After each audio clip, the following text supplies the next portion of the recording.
Serikali ya Marekani imefungua kesi nzito dhidi ya mwanajeshi wa kikosi maalum Ken Van Dyke baada ya kubainika kuwa alitumia taarifa za siri za kijeshi kujipatia fedha kupitia kamari za kidigitali, tukio ambalo limezua taharuki kubwa ndani ya vyombo vya ulinzi na usalama. Kwa mujibu wa maelezo ya waendesha mashtaka, Van Dyke alikuwa sehemu ya operesheni nyeti ya kijeshi iliyolenga kumkamata aliyekuwa rais wa Venezuela Nicolas Maduro. Operesheni hiyo ilihusisha mipango ya hali ya juu, ratiba za siri, pamoja na mikakati ya kijeshi ambayo haikupaswa kabisa kufahamika kwa mtu yoyote nje ya mfumo wa ulinzi. Hata hivyo, akiwa ndani ya kikosi hicho, Van Dyke alidaiwa kutumia fursa hiyo vibaya kwa kunufaika binafsi badala ya kulinda siri za taifa. Inadaiwa kuwa kabla ya operesheni hiyo kutekelezwa, Van Dyke alianza kuweka dau katika jukwaa la utabiri wa matukio duniani lijulikanalo kama Polymarket, ambapo watumiaji hubashiri matokeo ya matukio ya kisiasa, kijeshi au kiuchumi. Hazikujulikana akiwa nalo kwake halikuwa la kubahatisha, bali lilitokana na taarifa alizokuwa nazo tayari. Katika kipindi kifupi, Van Dyke alifanikiwa kuingiza zaidi ya $490,000, kiasi kikubwa cha fedha kilichotokana moja kwa moja na matumizi ya taarifa za siri.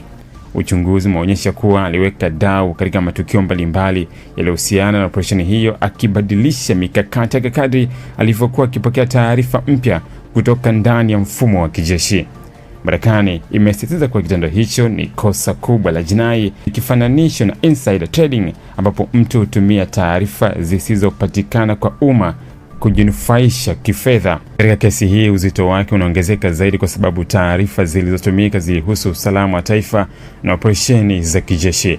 Van Dyke pia anadaiwa kuchukua hatua za makusudi kuficha uhalifu wake, ikiwa ni pamoja na kutumia mitandao fiche VPN, akaunti za fedha za kidigitali na mbinu nyingine za kuficha utambulisho wake ili isifahamike kirahisi kwa yeye ndiye aliyekuwa akifanya miamala hiyo.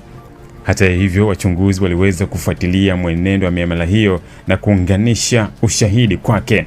Kesi hii imeibua mjadala mpana ndani na nje ya Marekani kuhusu usalama wa taarifa za serikali, hasa katika zama hizi za teknolojia ambapo majukwaa ya kidigitali yanaweza kutumika vibaya kwa urahisi.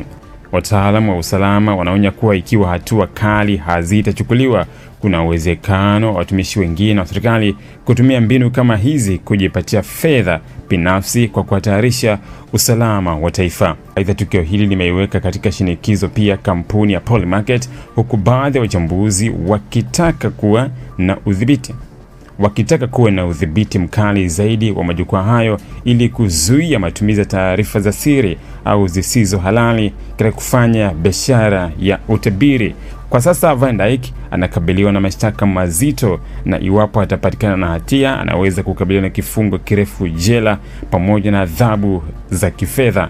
Kesi hii inachukuliwa kuwa ya kipekee na ya kihistoria, kwani ni miongoni mwa mara chache ambapo taarifa za siri za kijeshi zinahusishwa moja kwa moja na kamari za kidigitali, na inaashiria mwelekeo mpya wa uhalifu katika enzi ya teknolojia.